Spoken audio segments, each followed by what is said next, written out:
नमस्कार दोस्तों, मैं आपका अपना छोटा भाई विकास कुमार फिर से इस वीडियो के साथ आपके बीच में हाजिर हुआ हूं। दोस्तों, सबसे पहले मैं अपने साथियों को, मित्रों को और दर्शकों को तहे दिल से धन्यवाद कहना चाहूँगा, क्योंकि जो स्नेह और प्रेम आपसे मिला है इस ग्रामीण सत्र के धरातल पर काम करने वाले इस चैनल पर, मेरा गांव मेरा स्वाभिमान, जो प्रेम मिला है उसके लिए मैं बहुत आभारी हूँ। जो आपका सहयोग है और जिन जिन दोस्तों ने, साथियों ने इस चैनल के माध्यम से हमसे जुड़ने का प्रयास किया और अपने सुझाव, अपने विचारों को साझा किया, मैं उसके लिए तहे दिल से शुक्रगुजार हूँ। दोस्तों, ये जो धरातल पर काम करने वाला चैनल है, ये उन हीरो की तलाश में है जो अपने क्षेत्र को बुलंदियों तक ले जाने के लिए एक ईंट का काम करेंगे, एक कड़ी का काम करेंगे। ये इसी संदर्भ में शुरुआत की गई है कि अपने अपने क्षेत्र में, अपने अपने गांव को और अपने गांव की प्रतिभा को निखारने के लिए, संवारने के लिए, उसको आगे तक लेके जाने के लिए हम अपने आप को कंट्रीब्यूट करें। तो दोस्तों, उस सोच के लिए फिर से आपका आभार, धन्यवाद। आज जो ये संवाद है, ये है एक समाज सेवी व्यक्ति के साथ जो अपने प्रतिभा के धनी हैं, जिसमें तरह तरह की प्रतिभाएं हैं, जो अपने मातृभाषा से, संस्कृति से, सभ्यता से रिलेटेड है। तो ये जो वीडियो है, ये वीडियो की कैप्चर उनके विचारों को देख के ही की गई है। ये मेरे गांव का एक पाक पवित्र स्थल है, मंदिर है श्री गोगा जी का, और इसी स्थल पर खेल की प्रतियोगिता के बाद हम यहाँ पर बैठकर उन विचारों को जोड़ते हुए, संजोते हुए ये वीडियो कैप्चर की गई है। तो ये विचार सब सुरेश रोहिला जी के साथ है, जो समाज सेवी हैं और अपने गांव को, प्रतिभा को निखारने के लिए अपना कंट्रीब्यूशन दे रहे हैं। आइए उनके साथ विचार विमर्श करते हैं। बात शुरू होती है संस्कृति से, तो पहले तो संस्कृति की परिभाषा ही समझना जरूरी है। आज के जो युवा साथी हैं, नौजवान साथी हैं, उनको संस्कृति के प्रति जानकारी बहुत जरूरी है। तो सबसे पहले तो आप संस्कृति की परिभाषा के ही बारे में सुनो। मिस्टर सुरेश रोहिला जी आपको इस चीज के बारे में संदर्भ से विस्तार से बताएंगे। संस्कृति क्या चीज है, युवाओं को जानने के लिए। जी रोहिला जी। सभी भाइयों को नमस्कार। भाइयों, मेरा गांव बरान है, सभी ने पता है। हमारे यहाँ गोगा पीर का मंदिर, बाबा गोरखनाथ का मंदिर, दादी सती का मंदिर, वाल्मीकि मंदिर, रविदास मंदिर, स्टेडियम, ये सभी एक ही साथ सटे हुए सभी मंदिर एक ही चबूतरे पर। सबसे पहले तो मैं अपने गांव की इस चीज़ को देख के गदगद हूँ, बड़ा खुश हूँ, क्योंकि कहीं भी ऐसा नहीं मिलेगा कि एक चबूतरे पर सारी मंदिर। दूसरा, भाई साहब ने, आपका शुभ नाम? विकास कुमार जी। विकास कुमार जी मेरे गांव से बिलोंग करते हैं। आज पहली बार मिला हूँ। संस्कृति शब्द उठाया, पहले तो मैं संस्कृति पर ही बता देता हूँ। संस्कृति को समझने के लिए सभ्यता और राजनीति को समझना बहुत जरूरी है। और शॉर्टकट में सभ्यता है हार्डवेयर, जो चीज़ें हमें आंखों से दिखाई दे रही, जैसे अब मोटर गाड़ी चल रही है, कल बैलगाड़ी थी, आने वाले टाइम में कुछ और होगी। ये हार्डवेयर है, ये है हमारी सभ्यता। और सभ्यता और संस्कृति दोनों साथ साथ चलती है। संस्कृति है अंदर की फीलिंग। हम जो है फीलिंग में नमस्ते करते हैं, भाव देते हैं, या कोई गाना गुनगुनाते हैं, या उस गाने के माध्यम से कवि अपने विचार रखता है, वो संस्कृति है। तो सभ्यता और संस्कृति साथ साथ है, एक हार्डवेयर एक सॉफ्टवेयर। अब दोनों चेंजेबल है। सभ्यता चेंज होगी, आपने पता है, कच्चे मकान थे पक्के हो गए, बैलगाड़ी थी मोटर गाड़ी आ गई, धोती बांध आ दे और ईब जो है पैंट पहन लागे। सभ्यता। संस्कृति भी साथ साथ चेंज होती है। स्पीड संस्कृति की कम होती है चेंज होने की, सभ्यता की ज़्यादा स्पीड होती है। अगर सभ्यता 50 साल में चेंज होती है तो संस्कृति शायद 80 साल लगा दे। शायद मैं अच्छी तरह ना भी बता पाऊँ क्योंकि बड़ा बोल नहीं बोलना चाहिए। अब आगे दोनों चीज़ें चेंजेबल क्यों हैं? ये राजनीति से प्रभावित होती है भाई, दोनों चीज़ें, सभ्यता और संस्कृति। ये थी सभ्यता, संस्कृति और राजनीति। आपका पहला प्रश्न क्लियर होगा भाई साहब। इसको थोड़ा और अमल में लेके आए कि भाई जैसे जो सवाल था, सवाल के साथ में ये चीज रखी गई थी कि आज के युवा साथी को, नौजवान साथी को सभ्यता और संस्कृति के बारे में जानने की जरूरत क्यों है, फिर उसको अमल में कैसे लाया जाए, इसको और थोड़ा विस्तार से बता दो। क्योंकि आज का जो शायद जो युवा वर्ग है ना, वो संस्कृति की बजाय आधुनिकता की तरफ भाग रहा है। तो उसमें इस संस्कृति के शब्द का महत्व समझना भाई साहब और उसको अमल में लेके विकास जी की विचारधारा अलग है, मेरी अलग है। भाग रहा है, ठीक भाग रहा है, बिल्कुल सही भाग रहा है। भागे बिना तो चेंज होगी ही नहीं, हम जड़ हो जाएंगे, जड़। हमने अपने आप को नए बच्चों के साथ मिलके चलना पड़ेगा। हाँ, कुछ अच्छी चीजें पुरानी उठा के वहाँ समावेश करना पड़ेगा और नई को अडोप्ट करना पड़ेगा। यदि हम नई को अडोप्ट नहीं करेंगे तो हम कबीलियाई होकर रह जाएंगे, जैसे कबीले में रहते थे लोग। और कबीलियाई होना कोई अच्छी बात नहीं है। दूसरा, संस्कृति बचाए रखते हैं देहात वाले और देसी आदमी। बाहर के आदमी संस्कृति को बचाए नहीं रखते, और बचानी जरूरी भी नहीं है भाई, इतनी जरूरी नहीं है। तो वहाँ से कुछ अच्छी चीज़ें उठाने जरूरी हैं। उस सारी की सारी को यदि बचाओगे तो हम पिछड़ जाएंगे, बैकवर्ड कल आएंगे। यदि नहीं पिछड़ना है तो आधुनिकता का उपयोग किया जाए, आधुनिक तंत्रों का उपयोग किया जाए, आधुनिक शैली का उपयोग किया जाए, आधुनिक विचारों का उपयोग किया जाए। क्योंकि ग्लोबीकरण है, पूरा वर्ल्ड एक हो चुका है आज, एक। इसलिए हमने कुछ न कुछ अपनाना पड़ेगा। अंग्रेजी भाषा से परहेज कराएं तो अंग्रेजी में सारे सॉफ्टवेयर, कंप्यूटर और दवाइयाँ सभी अंग्रेजी में। बताओ कहाँ हम पिछड़ जाएंगे। इसलिए मैं आपकी विचारधारा से अलग हूँ विकास। इसमें थोड़ी अलगाव की बात आई है, लेकिन मेरा मान अलगाव नहीं है। क्यों? क्योंकि क्या है, परिवर्तन प्रकृति का नियम, ये कोट बहुत पॉपुलर है। परिवर्तन तो होगा ही होगा, यानी कि समाज में परिवर्तन होगा, आधुनिकता की तरफ तो बढ़ेंगे। लेकिन जो मेरा कंसर्न था, जो मेरा पॉइंट था कि आधुनिकता की तरफ भाग रहा है और संस्कृति छूट रही है, उसका मतलब ये नहीं है कि हम आधुनिकता को छोड़ ही दें।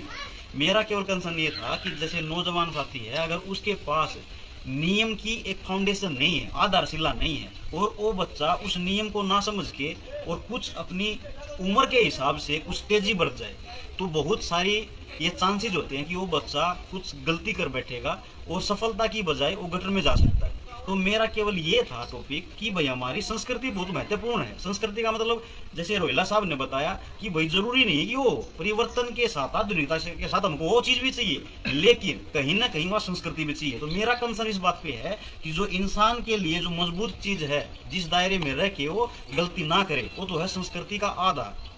और जो भौतिकता आएगी उसको हमको अडोप्ट तो करना ही है, यानी कि आगे बढ़ने के लिए, विकास करने के लिए, गौरवान्वित करने के लिए अपने क्षेत्र को, अपने देश को, वो तो बहुत महत्वपूर्ण है। तो मेरा केवल ये था कि बच्चा गलती ना करे और उस गलती से बचने के लिए नियमों की परिधि हो, वो परिधि ही संस्कृति का रूप है।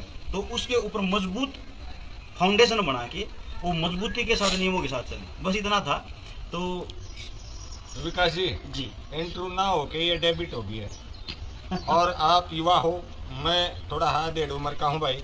मैं तो ये कहूँ, गलती ना करेगा तो विकास हो ही नहीं।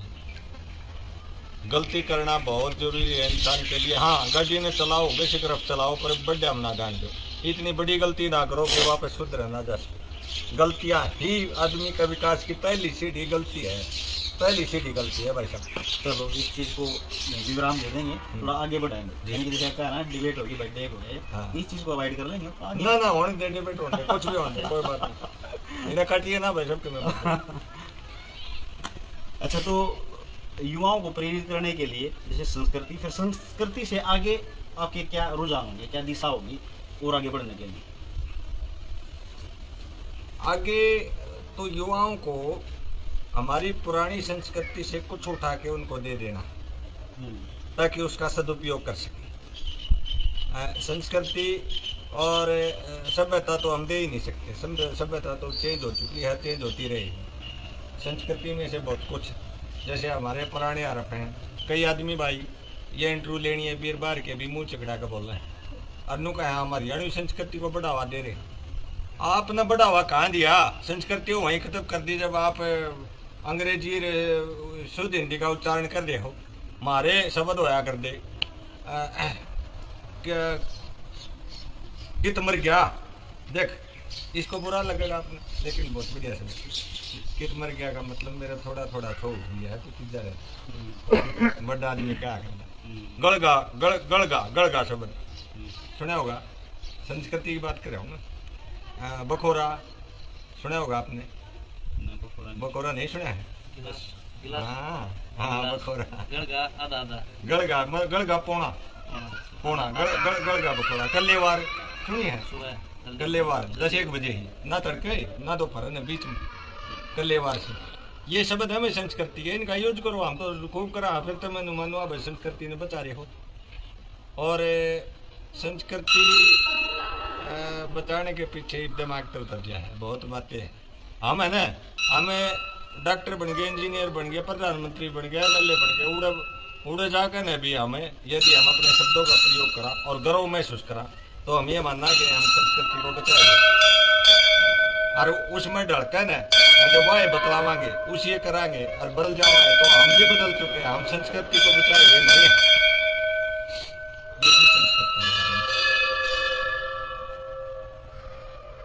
और उसके बाद जैसे कुछ दायरे थे, क्राइटेरिया थे कि भाई संस्कृति के बाद अपने गांव को बहाली की तरफ लेके जाने के लिए क्या विचारधारा है, क्या सोच है और किस कदमों से हम उस तरफ बढ़ सकते हैं। तो रोहिला जी इसके बारे में अपने विचार देंगे कि भाई अपने गांव को हम खुशहाली की तरफ लेके जाने के लिए या परिवर्तन को देखने के लिए या अच्छी दिशा में देखने के लिए हम क्या कदम उठा सकते हैं, क्या उठाने चाहिए और क्या क्या हम भाई देख सकते हैं। इस तरीके से हम ये देख सकते हैं या इस तरीके से नहीं ये देख सकते हैं, कुछ उसका विश्लेषण किया जाए। तो रोहिला जी अपने विचार व्यक्त करें। विकास जी, अपना गांव इस धरती पर, वर्ल्ड पर, वैसे तो हर एक इंसान ने अपना गांव अच्छा लगता है, पर जो मैं बाहर घूमूँ हूँ, देखूँ हूँ, आऊँ हूँ, जाऊँ हूँ, जब मेरा लगा है कि हमारा गांव कैसा है, बिल्कुल अद्भुत है, अनूठा है। हमारे गांव की एक खासियत तो मैंने बता दी, एक चबूतरे पर सारे मंदिर। सारे मंदिर का मतलब है कोई जातवाद नहीं है। मारे दाड़ा होका भी पीवे हैं तो सारे एक साथ पी ले। बाहर जाके देखूँ तो थोड़ी ही है गड़बड़ी कहूँगा मैं, अच्छा ही नहीं कहूँगा। पहली खूबी ये है। दूसरा, हवा और पानी का फर्क होता है भाई, हर एक भूमि का हवा का बोलचाल का फर्क होता है। हमारा पूरा गांव एक यूनिटी है। अब इतनी कड़वी बात कहने जा रहा हूं मैं, कोई बुरा ना मानिए। न्याय नहीं है, शर्म है। दोनों चीजें एक साथ नहीं चलती। बेशर्म होकर न्याय कर सकता है यार। इब मैंने कपिल भाई का कोट कर दिया तो 2 भाई आकर न्याय करना होंगे, मेरे को दंड देना होंगे। वो दंड नहीं दे सकते, न्याय नहीं दे सकते। क्यों? उनकी आंखें में शर्म है। अब अपने गांव में इतनी शर्म है, किसी का कितना ही बड़ा कोट कर दे, शर्म यहाँ होगा ना जब आंखें ही शर्म बोल देगी और वो न्याय की तरफ न जाने के बाद वह शर्म का जो है वो समावेश है, वो भर के आएगा, न्याय दब जाएगी। मैं बुराई नहीं मानता, मैं अच्छा ही मानता हूँ भाइयों। शर्म होना बहुत बड़ी चीज़ है। मेरे गाँव में जो आंखें ही शर्म है, पूरा एक परिवार की तरह से रहते हैं, चाहे किसी भी थोड़ा का हो, किसी पाना का हो, किसी भी जाति का। ये अपने गांव के अंदर बहुत बड़ी खूबी है। जैसे एक जिक्र आया था, रोहिला साहब ने कहा था कि हमारे गांव में कोई जात पात का अंतर नहीं है, भेद नहीं। तो मेरी जो परवरिश हुई है इस गांव में, वाकई ही ये बात है कि भाई जैसे मेरे साथी हैं, जो मेरे मित्र हैं, वो हर समुदाय से और हर एक घर में जाके हम एक थाली में भी खाना खाते हैं भाई। तो ये हमने परवरिश देखी है, तो हमारे मन में ये चीज़ आई नहीं कि भाई जात पात का भी कोई भेदभाव होता है। लेकिन मैं यहाँ से जब कर्नाटक प्रदेश में सर्विस करने के लिए गया, जॉब करने के लिए गया, तो उस क्षेत्र के जब व्यक्तियों से मिला, वहाँ की जो परंपरा संस्कृति से जो पले बड़े लोग थे, तो उन्होंने बताया कि भाई हरियाणा प्रदेश में जातवाद कितना है। भाई ब्राह्मणवाद, जातवाद, यानी कि जो हर एक जाति का जो अलग अलग ये है ना, कि जात पात का मतलब ये है कि जातियों के बीच में मतभेद है। उस क्षेत्र में ये चीज सुनने को आई और मैंने ये चीज रियलाइज करनी पड़ी, सोचनी पड़ी कि भाई ये कहाँ तक और हम कहाँ तक। उनकी जब कथा सुनी, उनके जीवन की जब सत्र सुना, जो जातीय सत्र था, तो वाकई ही कुछ क्षेत्र ऐसे हैं जो बदहाली में है। लेकिन ये हमारा सौभाग्य है, जैसे रोहिला साहब ने कहा कि अद्भुत गांव है ये, कि यहाँ पे जात पात का कोई ज्यादा ये फर्क नहीं है। इंसान को नीचा दिखाने का, जात को नीचा दिखाने का जो बहुत बेकार ये जीवन है, कुछ क्षेत्रों में दिखाई दिया, कुछ बुकों में भी लिखा हुआ, किताबों में भी लिखा हुआ कि भाई केरल प्रदेश में कुछ ऐसी घटना घटी गई थी, कुछ प्रदेशों में, कुछ गाँवों में, कुछ शहरों में ऐसी जो कथा सुनी गई है, उदाहरण सुने गए हैं। तो हम सौभाग्यशाली हैं कि हमारे गांव में कुछ ऐसा उदाहरण हमें देखने तक नहीं मिला। तो ये वास्तविकता है कि ये गांव इस सोच से बहुत हम सौभाग्यशाली हैं कि यहाँ पर हमारा जन्म हुआ और हमारे गांव में ऐसी नीचता या फिर ऐसा मतभेद देखने का कोई दृश्य नहीं है। ये वाकई एक गजब की बात है। जी रोहिला साहब। दूसरा, अपने गांव में जज, IAS, IPS बहुत लगे हैं और इतने बालक भी लगे हैं, और मन में मेरा आगे भी सिलेक्शन होने वाला है जो मेहनत करें। ऐसा ही दूसरे गांव में क्यों नहीं? ये मैं जवाब देता हूँ। मतलब हर क्षेत्र में, हर फील्ड में, हर डिपार्टमेंट में यहाँ के जो प्रतिभाशाली व्यक्ति हैं वो हर फील्ड में मिलेंगे। ये बहुत गजब की बात है। तो हम जैसे मेरी भी विचारधारा यही थी, रोहिला साहब भी यही बता रहे थे कि उन शक्तियों का समावेश करके तो इस गांव की जो भौगोलिक स्थिति है उसको वास्तव में परिवर्तन करके दिखा सकते हैं भाई। लेकिन कुछ मजबूरी ऐसी होती हैं, सोच के देखो कि भाई एक गरीबी या मेहनत के दौर पे मतलब भुगत भोगी इंसान बहुत अपनी लालसा से है ना कर्म करता गया, पढ़ता गया, लिखता गया, मेहनत करता गया और उसने उस सफलता को हासिल कर लिया। हासिल करने के बाद जो उसकी जिम्मेदारी और बढ़ गई, तो वो अपनी जिम्मेदारी को निभा रहा है अपनी सर्विस के टाइम पे। हो सकता है कुछ क्राइटेरिया की वजह से वो वापस आके यहाँ पे समय कम दे रहा हो, लेकिन रिटायरमेंट ही हुई या फिर कोई तीज त्यौहार होगा, कोई छुट्टी का ऐसा वक्त हुआ कि वो वापस यहाँ पर आके जब वो कड़ी मिलेगी ना, तो ये जो गांव है, इस गांव की जो प्रतिभा है, जब वो आपस में लीड होके और उस धरातल पे, उस भौगोलिक स्थिति पर काम करेगी ना, तो वास्तविकता है ये कि भाई ऊंचा शब्द, जैसे रोहिला साहब ने बोला, ऊंचा शब्द तो बोलना नहीं चाहिए, लेकिन एक विश्वास के तहत कह सकते हैं कि वास्तव में इस गांव को हम बहुत परिवर्तनशील देख सकते हैं आने वाले समय में। क्यों रोहिला साहब? बिल्कुल। और फरमाओ आपकी बात। मैं ये कह रहा था कि कहते मेरे प्रश्न का उत्तर देते कर मेरे पूछ ले। मैं कह रहा था अपने गाँव में IAS, IPS जज और बड़ी पोस्टा का तो कोड नहीं, ऐसा हमारे गांव में क्यों और दूसरे गांव में नहीं? जी बताओ, आप बताओ। ये बताओ, आपका तजुर्बा है, अनुभव है, मेरा तो तो विश्लेषण करके बताओ। हाँ, मेरे माइंड में ये है भाई, मेरा गांव में सिफारिश से परहेज करते हैं, कोई सिफारिश नहीं। ऐसे कोई मंत्री, कोई मुख्यमंत्री या कोई हमारे गांव तो होंदा, तो वो जो जज लग गया है उस छोरे ने +2 करती है, कलर लगा दे क्या मेरे कुंबा का है, या वो जाकर ओवर जब लगा दे। बहुत गजब का ये विश्लेषण है, ये जो चिंतन किया वास्तव में बहुत गजब किया। 100 कलर तो किसी गांव में पा जाएंगे, लेकिन 10 जज नहीं पाऊंगे। मारे कलर 10 पाऊंगे, 10 जज पाऊंगे। उसका कारण यही है, ना तो घर वाले सपोर्ट कर दे भाई अपना पढ़ ले ना तो चाल खेत में, दो ही बात है। खूब भूमि हवा पानी का फर्क है। आकर तो अपने दम पर कर ले कि मैं करता उधर ना चाल खेत में। तो कितने सिफारिश नाम की चीज नहीं है भाई, इसलिए जज लगते हैं। जिस गांव में सिफारिश हो वहाँ जज नहीं मिलेंगे आपने, जिस गांव में सिफारिश होगी वहाँ IAS नहीं मिलेंगे, IPS नहीं मिलेंगे, क्योंकि उस पौधे को वट वृक्ष बनने से पहले ही उसे काट दिया जाता है, उसे पटवारी लगा दिया जाता है, उसे कलर लगा दिया जाता है। जज बनने की कड़बाट देखे हैं, +2 लिए हमारा छोरा, चल इसमें कोई चूक हो तो बता दियो। कैसे गजब की बात है विश्लेषण। और मैं बिल्कुल खुश हूँ भाई, खेलों में भी ऐसे ही है, कहीं किसी बात की अप्रोच नहीं है। जो कुछ है ना प्योर है, प्योर, और प्योर होगा तो वो भाई ऊपरली पेड़ी पे जाओगा। आपके प्रश्न होने चाहिए। तो क्रम दर क्रम जो चल रहे हैं कि भाई संस्कृति की बात आई, सभ्यता की प्लीज बात बदल आई, ले भाई, यो फिर इसके फोन में जाने में दिक्कत होगी। आगे का विचार विमर्श हम आने वाली वीडियो में करेंगे।